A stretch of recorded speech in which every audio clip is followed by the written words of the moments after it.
Bonjour à tous et bienvenue dans cette, je l'espère, petite vidéo pour vous montrer comment je configure mon Blender après une installation fraîche. Donc on va commencer tout de suite avec les préférences utilisateurs. Donc là c'est un Blender tout neuf, donc j'appelle les préférences utilisateurs avec CTRL-ALT-U, sinon on les a ici, user préférences. Je vais décaler ce truc à droite, voilà, on y voit mieux. Tout d'abord dans interface, la seule chose que je fais concrètement, c'est que je disable le splash. Donc c'est-à-dire cette chose-là qu'on peut appeler juste en cliquant sur le logo de Blender ici. Donc je préfère pas l'avoir parce que j'appelle directement mes ouvertures de fichiers avec CTRL-O. Globalement, je touche pas à grand chose ici. Editing non plus. Input par contre, directement, je mets Select with Left, parce que je préfère le mode universel de sélection. Le reste, je touche pas. Catégorie add-on, j'y reviendrai dans une autre vidéo, je pense, sinon ça va être trop long. Thème, j'y reviendrai plus tard. File. Personnellement, je préfère le mettre à 0 parce que je sais ce que je fais au niveau des sauvegardes. Après, si vous préférez avoir un... En fait, ce truc-là, c'est le petit blend 1, blend 2. Si vous en mettez 2, il va vous faire un fichier blend 1, blend 2 qui représente la sauvegarde d'avant celle que vous venez de faire. Donc moi, je préfère laisser à 0. Recent file, par contre, je le monte à 20. Autor, j'ai jamais compris si on le mettait où ça se mettait dans les fichiers, mais bon voilà, je le mets. DJV View pour l'Animation Player, je préfère. Bien que je sais que récemment l'Animation Player de Blender est devenu beaucoup mieux, donc maintenant j'hésite à le laisser, mais DJV View est quand même un bon player pour lire vos images. Alors on peut l'appeler avec CTRL F11. Quand on vient de faire son rendu, on fait CTRL F11, ça appelle l'Animation Player, et là du coup ça appellera DJV View. Donc là normalement vous allez chercher votre exécutable de DJV View par exemple. Il y a d'autres players indisponibles, mais moi j'utilise DJV. Là moi j'avais déjà dans le presse-papier le chemin. Ensuite, Autorun Python Script, ça va vous éviter des galères, par exemple quand vous setez un driver, sinon vous ne pourrez pas le lancer. Parce que vous n'aurez pas coché ça, alors il va vous interdire d'utiliser du script Python au lancement. Système maintenant, alors là justement ça va permettre de montrer, d'y voir mieux, parce que moi je monte un petit peu les DPI. En fait ça monte tout simplement la taille de la police, donc je le mets à 80, parce que quand on a un grand écran il faut éviter de se péter les yeux. Compute Device, quand vous avez une bonne carte graphique, donc on passe en QDAP. OpenSubdiv, on peut l'activer, et pareil, si on veut que ce se fasse sur le GPU, on coche GLSL Compute. Alors d'après ce que j'ai compris, là c'est le CPU, et là en gros c'est 3 modes de GPU de plus en plus, on va dire performants. Je le mets sur le dernier, je sais pas exactement à quoi ça correspond. Donc VBOS, il faut l'activer pour avoir de meilleures performances dans le viewport. En tout cas, c'est ce que j'ai cru remarquer. Le Region Overlap, alors ça, j'aime bien. Quand on appelle le menu, ça pousse la scène. Et avec en activant le Region Overlap, là, quand j'appelle, c'est transparent. En fait, on voit à travers. Et ça pousse pas, surtout ça pousse pas le viewport, ce que j'apprécie. Au niveau du thème, j'utilise un thème que j'ai téléchargé qui s'appelle Energy Theme. Vous pouvez le trouver sur le site Studio LLB dans la catégorie Download. Donc je trouve qu'il est assez bien, il est assez contrasté. Donc là il suffit de le télécharger ici. Vous voyez, il a une petite note fun pour dire qu'il est pas mal. On installe le thème et allez le chercher, hein. Moi je l'ai déjà installé, donc Energy Theme. Et le seul truc que j'aime bien changer, je vais vous montrer, c'est dans les nodes, perte de temps, node editor. Voilà, le node curving il est passé à 0. Moi j'aime bien alors là, pour monter descendre une valeur sur un champ, c'est CTRL et molette. Donc de base il est à 5, de 10 c'est un peu fort. J'aime bien le laisser à 5. Donc je change juste ça, et sinon pour le reste, le thème est bien. Pour ce qui est du startup file, c'est-à-dire le fichier de démarrage, il y a plusieurs choses que j'aime bien retoucher. Donc déjà, je crée un autre layout que celui de base, en gros, voilà, que j'appelle défaut 2, ou peu importe.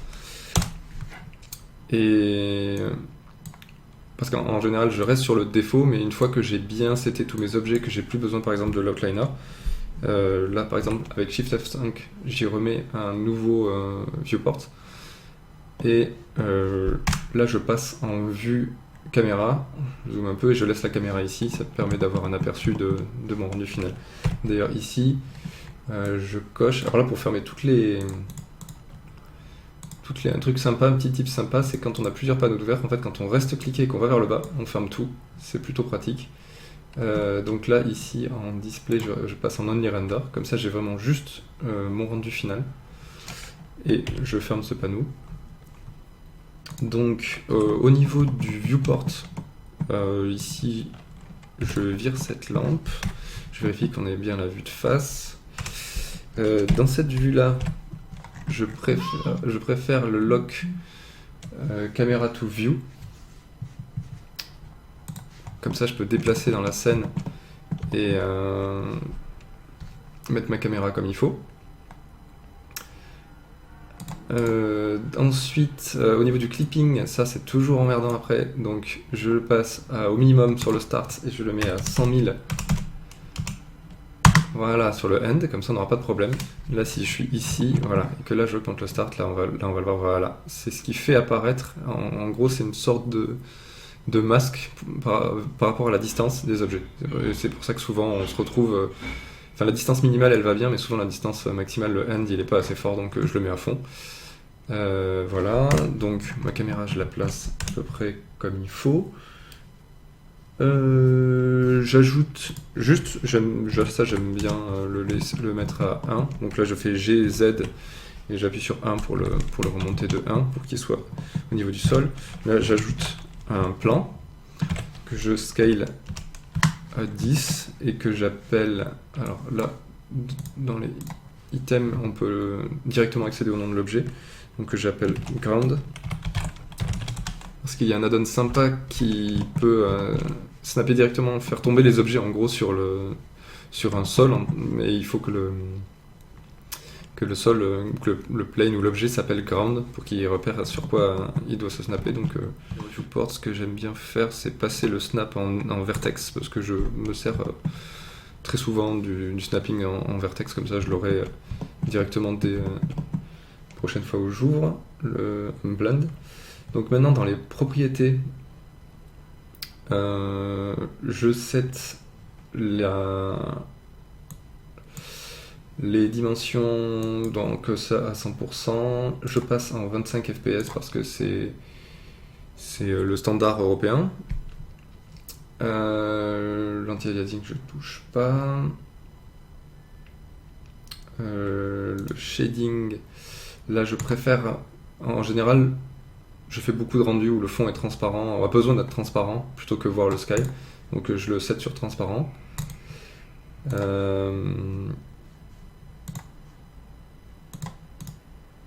Les performances je verrai après. Metadata j'y touche pas. Output, donc en fait quand on fait slash ça veut dire la racine de là où est sauvegardé le fichier blend. Donc en général j'ai un dossier render et je lui donne un nom comme image underscore. Comme ça après ça va donner image underscore 001, 002, etc. D'ailleurs pour la note, pour ceux qui ne connaîtraient pas, si on met 2 dièses par exemple, ça fera 0,2, juste le padding il sera de 2, donc si on met 3 dièses, le padding sera de 3, c'est-à-dire qu'on aura 0,01, 0,02. Donc par défaut, en gros, là si on fait ça, on se retrouve avec le résultat initial, vu qu'on a 4 et qu'il fera 4 de base. Voilà, ça c'est toujours... Bon, la compression, je l'augmente à 90% parce que je laisse en PNG, le PNG est un format non destructif. Donc en gros, quand vous êtes à 10% de base comme ça, eh bien, vous aurez exactement le même fichier que quand il est à 90. La seule différence, c'est que En gros, à 0%, vous avez un fichier qui s'est sauvegardé très vite, mais il est très lourd. Et à 100% de compression, vous avez la même qualité, mais le fichier a mis vachement de temps à s'enregistrer. Donc sur des grosses séquences d'images qui s'enregistrent très vite, notamment avec un rendu OpenGL, eh ben, des fois on a envie de speeder un peu le process et de mettre une faible compression, comme ça enregistre vite. Mais globalement, je préfère pas poutrer mon disque avec des trucs qui prennent de l'espace, donc 90% quand j'ai mon temps, c'est bien. Ça, c'est les réglages Blender, Render. Il y a des réglages qui changent en Cycle Render. En général, je fais du Cycle, donc là, je passe en Cycle. Le sampling, par exemple. Là, on a le même en Render en Preview. C'est pas très intelligent, alors je monte celui-là à 150. Celui-là, en général, soit je le laisse à 10, soit je le mets à 20. Je coche le seed pour pouvoir... alors, pour ceux qui ne savent pas ce que c'est en gros le grain, c'est l'animation du grain de Cycle, parce qu'il génère, sinon il génère un grain qui est toujours à la même position, et sur certains mouvements dans le rendu, on le repère du coup, il devient assez vite visible. Alors là, du coup, ça fait un grain aléatoire à chaque frame. Avant, il fallait faire dièse frame, qui était un driver sur cette propriété. Maintenant, ils ont mis ce petit bouton qui est bien. Dans le light pass, ce que je vais changer, c'est les bounce. Pour la transparency, déjà, je le descends à 4 parce qu'en fait, ils sont assez forts de base. On n'a pas besoin d'autant de rebonds de lumière. Donc, par exemple, pour le minimum, je le mets à 1 ou 2.